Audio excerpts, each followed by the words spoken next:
Welcome to the Resilient Retail Game Plan, a podcast for anyone wanting to start, grow or scale a profitable creative product business with me, Catherine Eardley.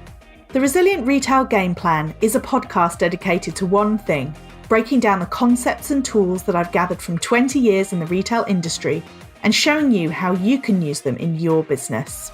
This is the real nuts and bolts of running a successful product business, broken down in an easy, accessible way. This is not a podcast about learning how to make your business look good. It's the tools and techniques that will make you and your business feel good. Confidently plan, launch and manage your products, and feel in control of your sales numbers and cash flow to help you build a resilient retail business.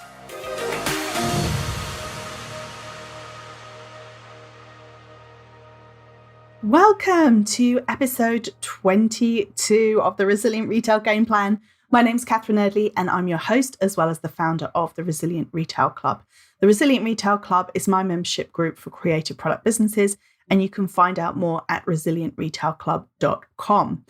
You can also join us in January. The end of January, we are going to be running a free 5-day challenge. If you go to resilientretailclub.com/challenge, you will be able to click through to a link to find out more and to sign up. I can't wait. It's going to be an amazing opportunity to be part of creating your 2021 sales plans using the methods that I've used to create sales plans for multi-million pound businesses. So on to today's episode. This one is going out on New Year's Eve.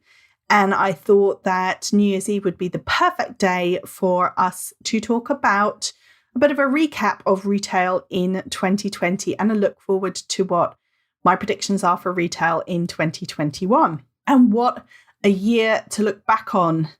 It is almost mind-boggling to think about what the retail industry has been through this year. And also then what does that mean going forward into 2021? Now, a lot of people have been really delighted to see the back of 2020. Although that said, I know that there have been a lot of small businesses, huge number of small businesses who've actually had an incredibly good year this year. So I don't want to assume that everybody's in the same boat looking forward to slamming the door on 2020.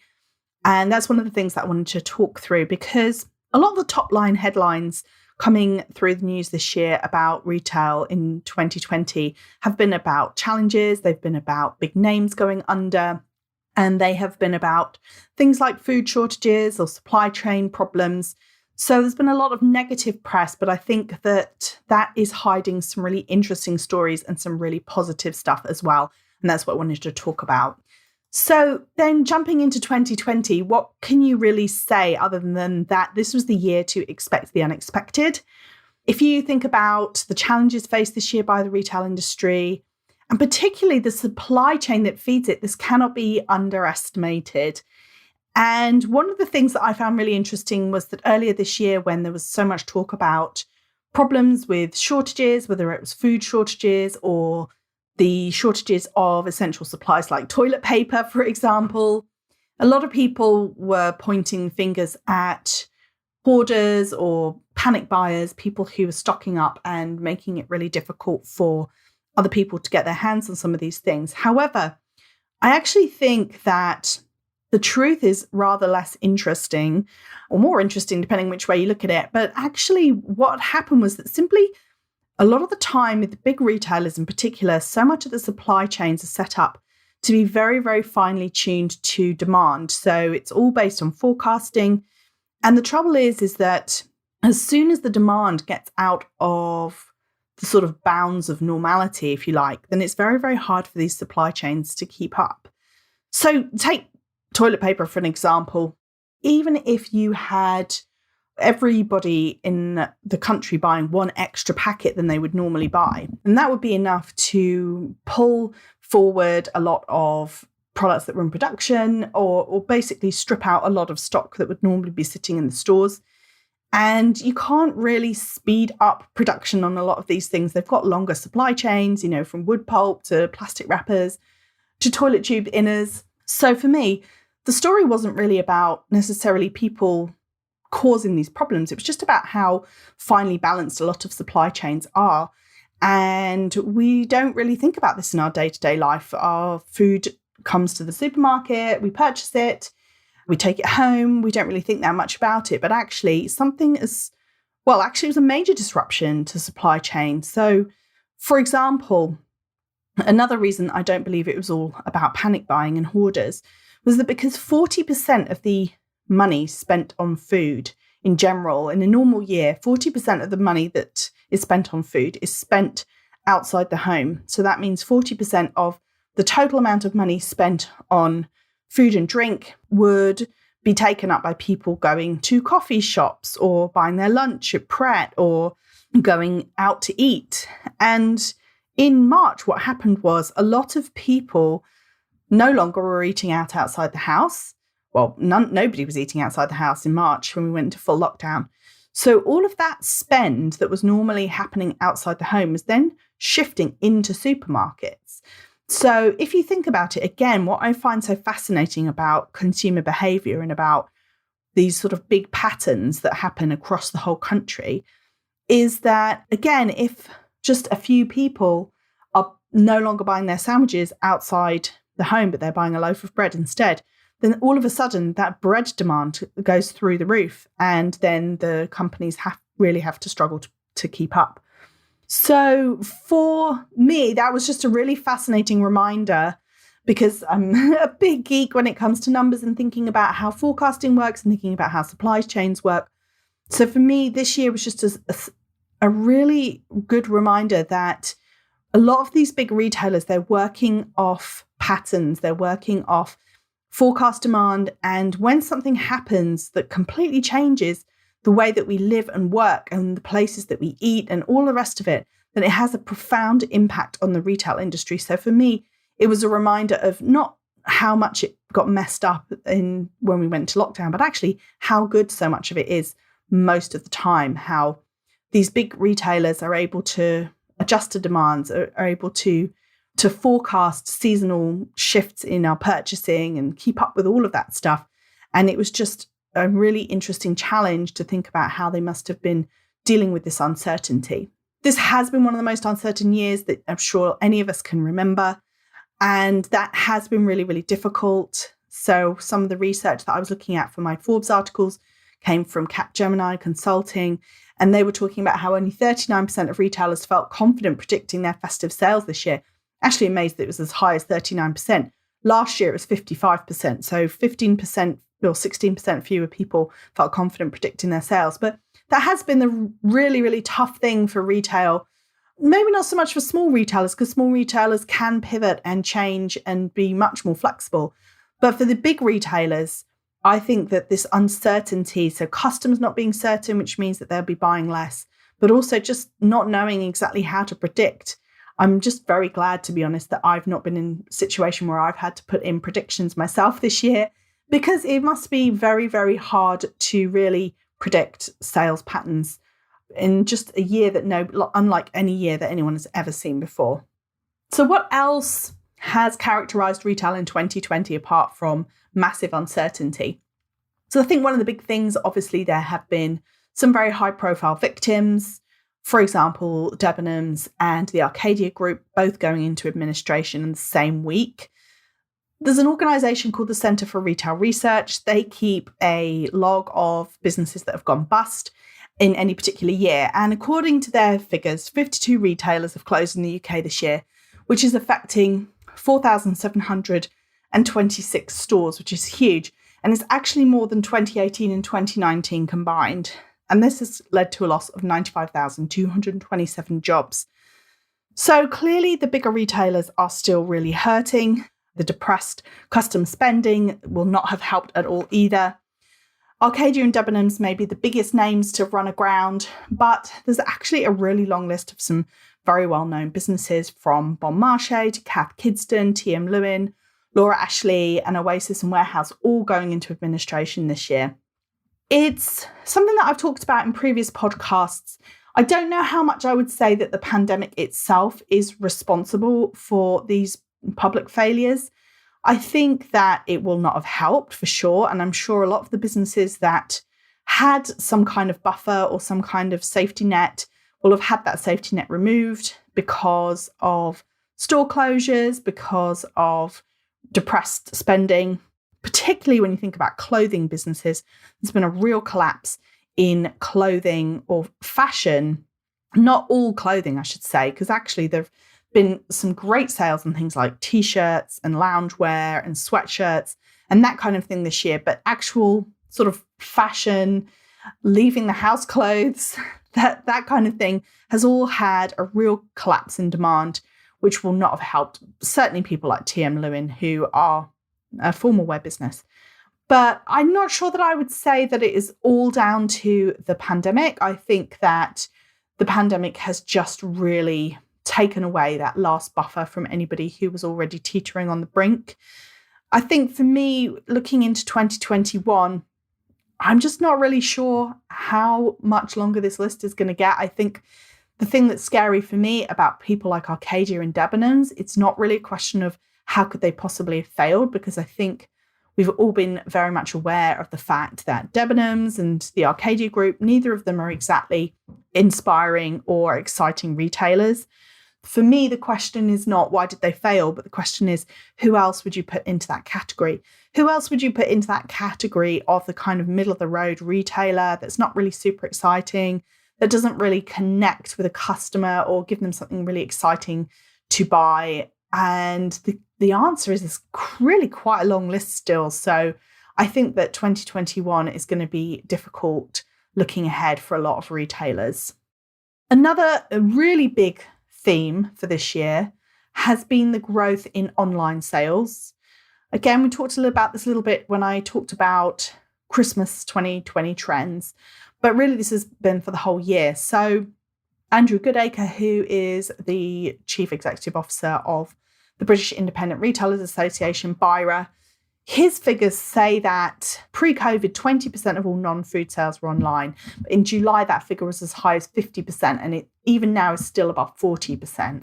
The fact is that a lot of shopping has moved online, and also a lot of customers who maybe wouldn't have been exposed to online shopping have now been exposed to online shopping.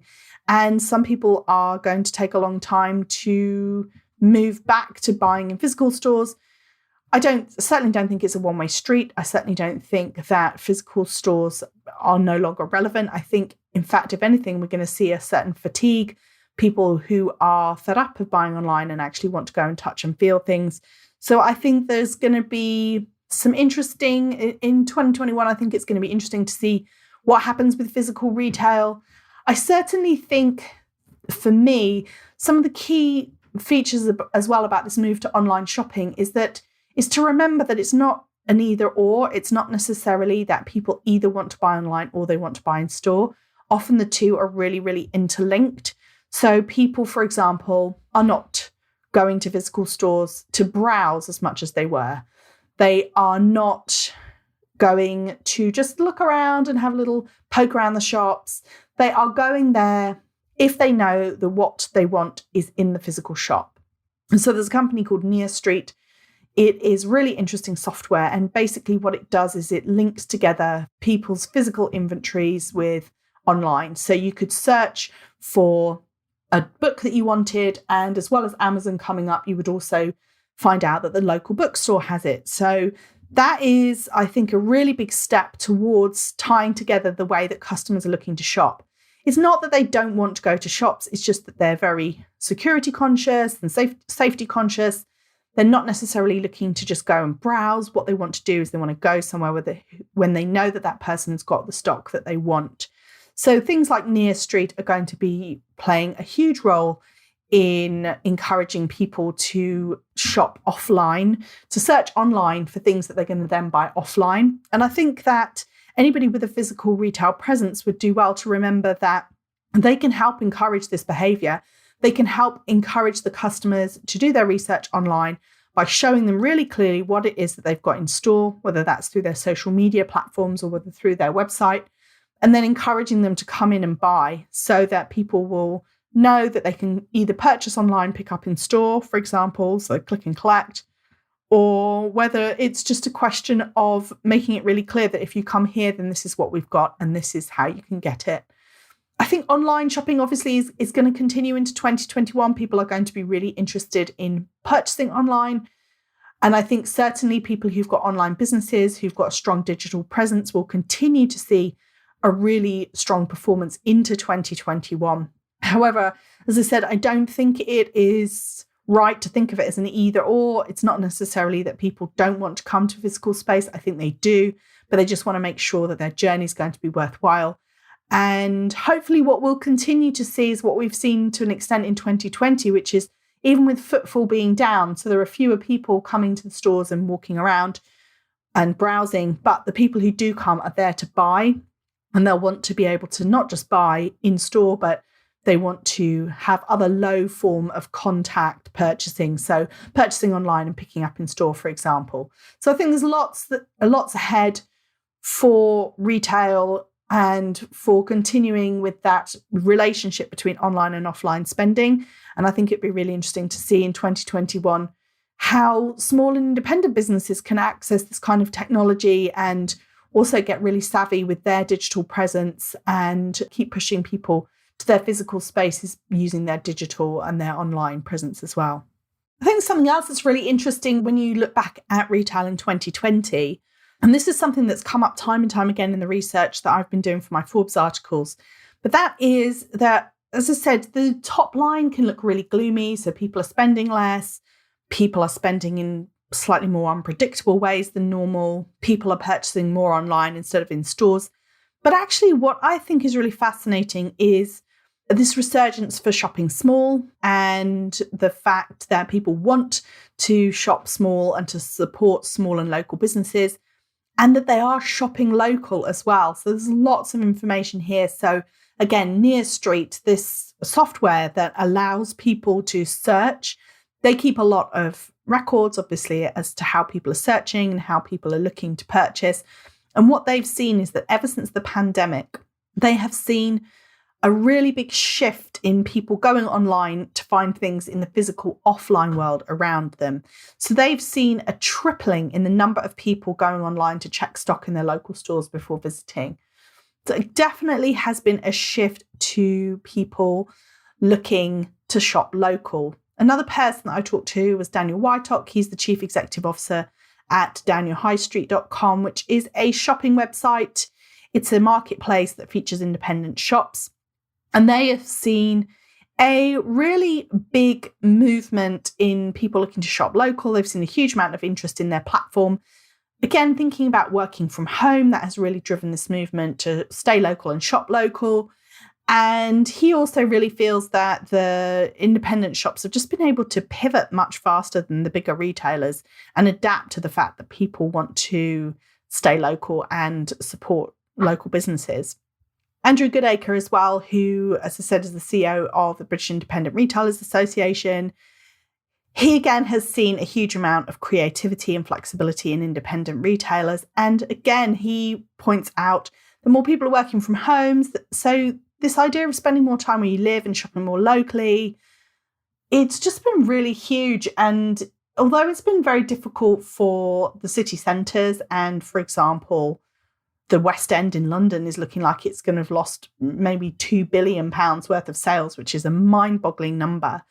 But what it does mean is that these independent, these local, shop local areas have really flourished. And I know in my local area, in fact, there are new stores opening, which is amazing. I've seen a lot of people opening things like zero waste stores and organic food stores, and that has been very well received as well. And just been able to see this huge amount of flexibility and creativity of people who are able to really take advantage of local deliveries, or they've been able to, as I said, put into place things like click and collect so that people can come to the shop. They don't even have to come in. Sometimes the people walk the purchases out to them on the pavement. And it's just really amazing to see the creativity and what's come out of this crisis for these independent retailers. So for 2021, I really hope that this will be a continuing trend, that we will be still looking to shop local and to shop independently. And If you're listening to this and wondering what this means for you and your business, then absolutely, I would say that shouting about the fact that you're a small and independent business is going to be really, really important and really key. And also just thinking about how you can get the word out about your business in your local area, because I do think people are really proud of being able to support local businesses. And I think it can be a really big driver of sales for people to know that they're supporting somebody who is helping keep money in the local community and helping build a new future and something different for their local area. So when we look forward then into 2021, what are my predictions for retail?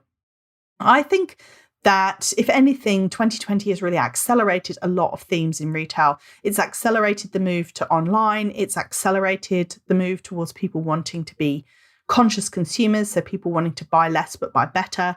It has really accelerated this move towards supporting small and independent businesses as well. So for me, I think that retail in 2021 will be more of the same. I think we will lose more big headline retailers, which is sad. This is the industry I worked in for 17 years. I have a lot of people I know who are in these businesses. It's really, really tough for them. So it's nothing that I enjoy at all. I think it's very difficult and very sad. But I do think the reality is that a lot of these retailers that maybe limped through 2020 are going to really struggle in 2021. They'll have zero cash reserves. And basically what they'll need to be doing is they'll need to really connect with the customer and excite the customer about coming back and shopping with them. And there are very few really big retailers that I think that do that well. I think the value retailers, the value end of the spectrum, will continue to do well. So people like Primark and Aldi, some of the shops where it's all about, or B&M, where it's all about people getting a great price. I think obviously there will be a lot of customers who are very price conscious as we go into 2021. But I think that, as Steve Dennis, the retail commentator, calls it, the great bifurcation, which basically means that you'll get more shoppers who want the value end of the chain, and then you'll also want more people who want the more premium end of the chain, which a lot of independent retailers and brands sit in. So even if you don't think of yourself as a premium retailer, you're very unlikely to be competing on price. You're much more likely to be competing on the design of your products, the desirability, the quality, everything else that you bring to the table. That's what you're competing on. And I think that end of the market will actually do really well. What will really struggle is the middle bit. So people who are selling things that just aren't that exciting, they're not particularly great value for money, and they're not particularly that attractive to their ideal customers. So I think those are the ones that are really going to struggle. Conscious consumerism, I think, is going to be hugely important. So research from the Boston Consulting Group, for example, suggested that 83% of Brits want companies to do more to integrate environmental considerations in their products and operations. I think that conscious consumerism is something that has been growing massively as a theme in people's lives. And I think the pandemic, which has forced a lot of people to reconsider what's going on, that is just really feeding into this idea of conscious consumerism. Etsy, for example, they brought out their 2021 trend predictions. They said that it was going to be all about creating connections to each other, to ourselves, and to nature. They're seeing it as I can't even say this, friluftsiv, which is a Norwegian concept of getting outdoors. So I think that they're really seeing 2021 as being the time that people think about, again, connection to self, self-care, health is going to be a huge theme, big connection to nature. And again, really thinking about what you're putting in your body, what you're purchasing, the impact that it's having on the world. I think all of those things, which we've been talking about for years now, for at least the last 2 years, I've been talking about conscious consumerism. But I think it took a big leap forward in 2020. And I think, again, in 2021, people are really considering how they live their lives, who they let into their lives, what they let into their body, what they're doing, and the impact that they're having on the planet. I'd love to think that the shopping local trend will continue. So the vaccine obviously is already being rolled out, but it's going to be a while before, and who knows if it's even going to get to everybody by the end of 2021. So the chances are a lot of people will be very cautious about the amount of traveling that they do, the amount of exposure that they have to large numbers of people. It'd be really interesting to see how many businesses start moving people back into the office. When that happens, it could well not happen until second half of 2021. So there's going to be a lot of people who never go back to the office. There's going to be a lot of people, for example, who will always be working from home now, or some offices will have closed to save costs, or who knows. So I think there will still be this want to shop local, and also just the fact that so much of shopping local is about building relationships. So hopefully the fact that a lot of people have built relationships with local shopkeepers, they have actually really understood the value of having local retail, and they'll be clearer about the idea of use it or lose it. So I think that retail will continue to become more localized in 2021. And again, going back to the Boston Consulting Group, they were talking about 41% of consumers intend to buy more locally in the future. And also when I talked about the Christmas trends, I was talking about research that Enterprise Nation did, which talked about people having this intention to shop small at Christmas. And I do think that, again, I saw a great description of it. It's saying, again, from the Boston Consulting Group, they said supporting independent and local is a call to action in itself and reflects positively on a consumer's personal brand.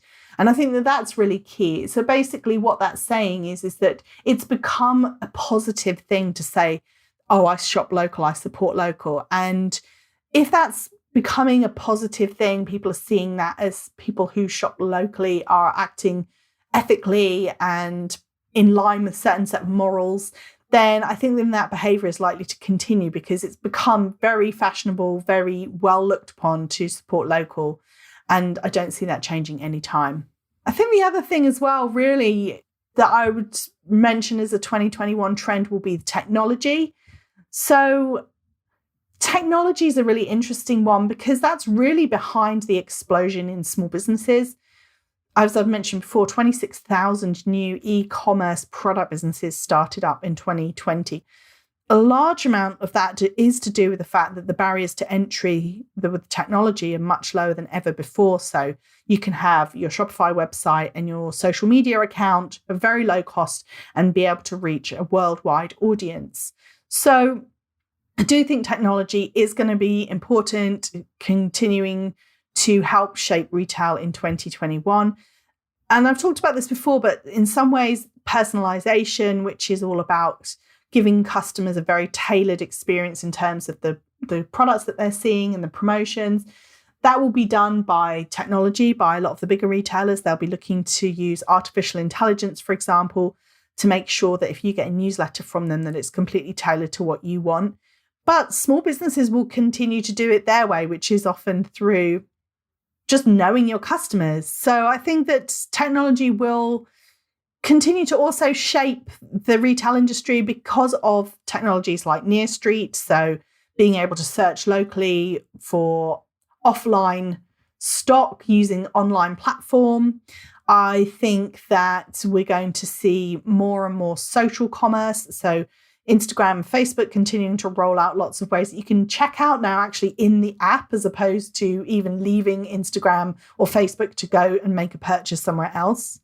There's also lots of technology that means that people like local convenience stores, for example, can become a hub for people who want to pick up or drop off parcels, which sounds like a small thing, but it's another reason for people to come visit, and it helps them stay connected.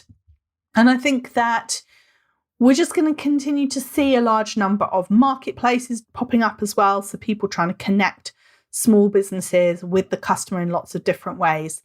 So I think that 2021 is going to continue to be a really interesting transformational year for retail. I think that, as I said, I'm hoping that we'll see a continuation of the shop local trend. I think we'll see a lot of technology, which may or may not be visible to the customer, but will change the way that we shop, so through social commerce or through marketplaces or through different types of software that connect us with our local shops as well. And I think we'll continue to see a real strength of customers looking for independent brands and retailers who share their values. So if that's you, if you're a small brand or a small business, then 2021 could well be your year, making sure that you've got a really strong digital presence, making sure that you are able to really connect with your customer. And don't forget to shout about the fact that you're small. Small is beautiful. People want to support small and independent brands. So now is not the time for you to pretend that there's 10 of you or that there's a massive team running your business if it's just you. Why not share the reality of running a small business? Why not share with them what it's like when it's just you and your kitchen table? Because I think those are the kind of stories and those are the kind of connections that the customer is going to want to make in 2021. I hope you enjoyed this episode. I find this all very fascinating. I'm always up for a chat about where you think the retail industry is going. Etsy had an incredible 2020. Shopify had an amazing 2020. Not on the high street, it had record sales as well. So there's lots and lots of evidence that people are looking to support these small businesses. And you can see that not just in the numbers of some of the clients that I've had who've had an amazing year, but also just looking at the platforms that support these small businesses and what an incredible time they've been having as well. So I hope that you're feeling optimistic and positive, ready to go for 2021. I honestly believe this is going to be just another great year for small and independent businesses. And it's really all to play for as long as you can make that connection with your customer and tell them all about your ethics, your values, and why they should shop from you. So if you've enjoyed this episode, why not come over to Instagram at Resilient Retail Club? Why not show me where you are, where you're listening? I absolutely love to see where you're tuning in. Don't forget, if you have a moment, just to go onto iTunes and to rate and review the podcast. It is so helpful. And don't forget to subscribe as well, and you can be the first to know about every new episode. And finally, don't forget to take a look at resilientretailclub.com/challenge. Go take a look at the free 5-day challenge that I have running at the end of January. I would love to have you join me. If you want to put together your sales plans for 2021, this is going to be the perfect opportunity. There's going to be a short task every day, plus lots and lots and lots of opportunities to ask me questions about your business, about retail in 2021, or anything else that you can think of. So come along and join us at resilientretailclub.com/challenge.